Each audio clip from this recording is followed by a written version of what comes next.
Quinta parte. Es importante recordar que estoy exponiendo sobre los requerimientos que deben ser aplicados a cualquier persona que se pueda considerar como Mesías, en este caso conocer si Yeshua tenía intenciones de abolir la Torá. Como hemos visto, tenemos dos posiciones, la cristiana y la judía, sobre un mismo pasaje, las cuales, curiosamente, llegan casi a la misma conclusión, claro a su manera. Ahora vamos a analizar este asunto punto por punto a ver qué encontramos. Los cristianos dicen que Yeshua, Jesús, violó el Shabbat porque no era importante, ya que existen cosas más significativas que se deben tomar en cuenta, y que Él es el Señor del sábado, Shabbat. Y el judaísmo dice que violó el Shabbat, sábado, pues recogía granos que no le era permitido según las leyes del sábado, que se encuentran en la Biblia, además se convierte en reo de muerte por tal conducta. Pues veamos qué dice el pasaje copio. Biblia textual dice: en aquel tiempo, iba Jesús por los sembrados y sus discípulos tuvieron hambre, y comenzaron a espigar y a comer. Veamos otra versión copio. Código Real dice: por ese mismo tiempo, un día de Shabbat, mientras Yeshua caminaba hacia la sinagoga, le fue necesario cruzar unos campos sembrados de trigo, y sus talmidim, teniendo hambre, desgranándolo con sus manos, comían. Bueno, no sé si se dan cuenta, pero vemos que los discípulos solo están espigando, o sea que arrancaban el grano, lo frotaban en sus manos como se hace, y luego lo comían. No estaban realizando ningún trabajo que no le era permitido, tampoco recogían para meter en una canasta, y llevarlo a casa, solo recogían, y comían allí mismo. Esto, señores, no es trabajo y por lo tanto está permitido, les copio. Devarim, Deuteronomio 23, 25. Cuando entres en la mies de tu prójimo, podrás arrancar espigas con la mano, pero no meterás la hoz en la mies de tu prójimo. O sea que puedes arrancar las espigas sin ningún problema. Pero el caso es que tenían hambre, y pasaron por un sembrado, y acogiéndose a la Devarim, Deuteronomio 23, 25, arrancaban con las manos, y comían allí mismo, o sea que para nada violaban el sábado, copio. Shemot, Éxodo 31, 15, 6 días se trabajará, pero el día séptimo será Shabbat solemne, santo para Hashem. Todo el que trabaje en el día del Shabbat, de cierto morirá. Ya que no estaban recogiendo como si fuera una cosecha para venderla, o para almacenarla, solo arrancaban y comían. Pero, ¿acaso está prohibido comer en Shabbat, sábado? Pues en la Biblia, Torá, no dice tal cosa. Si alguien, ya sea judío o cristiano, que encuentre la Biblia que diga que está prohibido comer en Shabbat, ayuno obligatorio todo el Shabbat, y me lo enseña, bueno, señores, reconocería mi error aquí, y diría que tanto judíos como cristianos tienen la razón en sus razonamientos en este pasaje, y en consecuencia Jesús no califica como Mesías. Pero mientras seguiremos con nuestro análisis. Pero entonces, si eso es así, ¿cómo es que estos judíos reclaman a Yeshua, Jesús, su comportamiento? ¿Es posible que no estuvieran bien instruidos en el estudio de la Torá? No lo creo. Estos hombres tenían a la mano los textos más originales que nosotros podamos tener hoy en día. Sé que algunos dirán: estás equivocado, pues, lo que lees de recoger espigas, aplica a los demás días, pero no aplica en Shabbat. A lo que yo respondería: donde dice que recoger espiga, y comerla allí mismo es trabajo, y por lo tanto está prohibido. ¿En qué parte de la Torá hace referencia a esto? ¿Me podrían enseñar los textos donde se pueda verificar esto claramente? Siempre he realizado esta pregunta, la cual aún sigue en pie. Bueno, seguimos. Entonces, ¿qué pasó? ¿Por qué los fariseos conocedores de Torá afirman que esto es una violación? Veamos, la Biblia dice: todo el que trabaje en el día del Shabbat, de cierto morirá. Ciertamente eso dice, pero no dice cuáles son las acciones que se puedan considerar como trabajo, las cuales están prohibidas, para nada dice eso.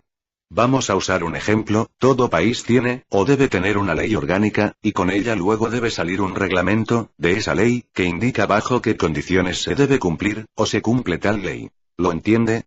Me explico. Vamos a definir qué es reglamento de ley. Un reglamento es una norma jurídica de carácter general dictada por la administración pública y con valor subordinado a la ley.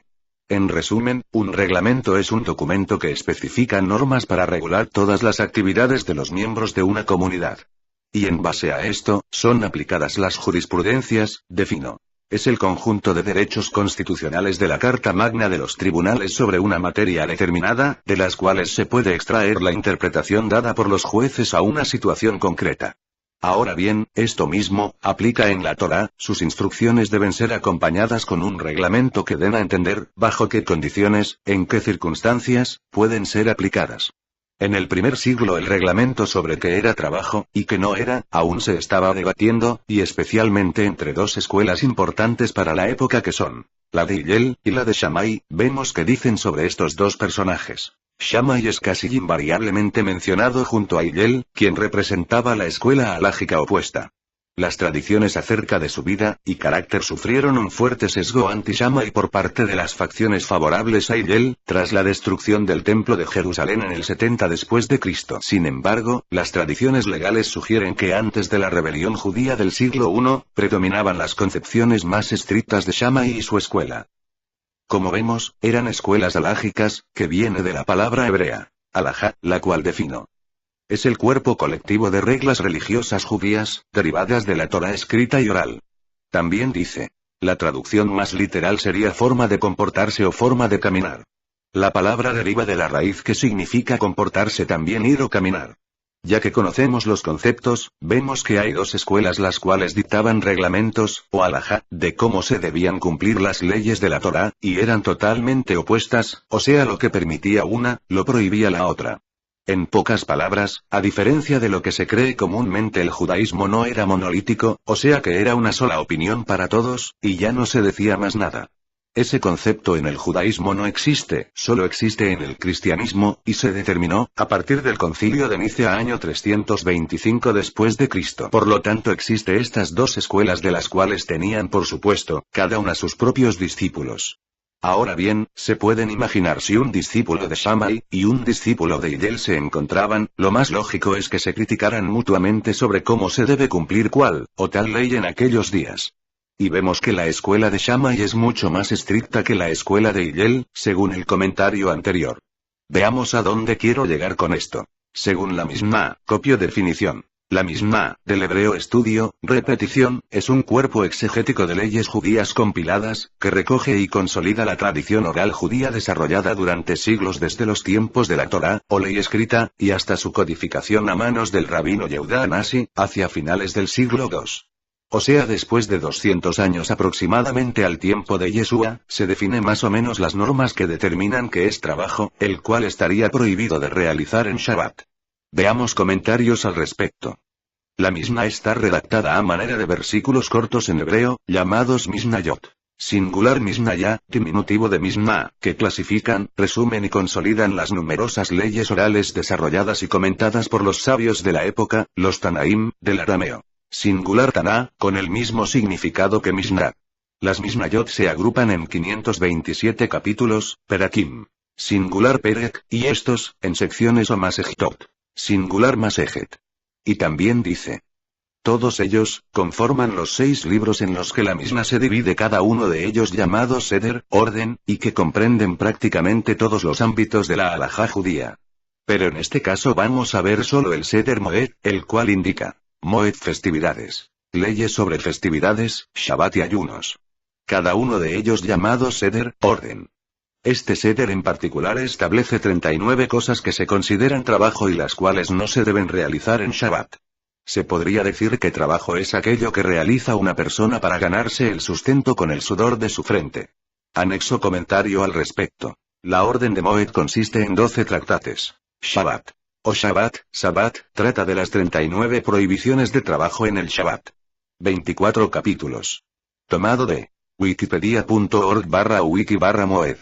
Conociendo esto, y tomando en cuenta que, esto se establece casi 200 años después del hecho narrado de Yeshua, y sus discípulos, veamos. Esta prohibición se aplica, por ejemplo recoger uvas, y colocarlas en un cesto en Shabbat sería una violación al Shabbat, porque su uso puede estar destinado para almacenar o para vender. Pero entonces cabe la pregunta. ¿Qué persona va a vender, o almacenar algo que solo lo recoge, y se lo come allí mismo? Es allí donde entran en juego estas dos escuelas halágicas.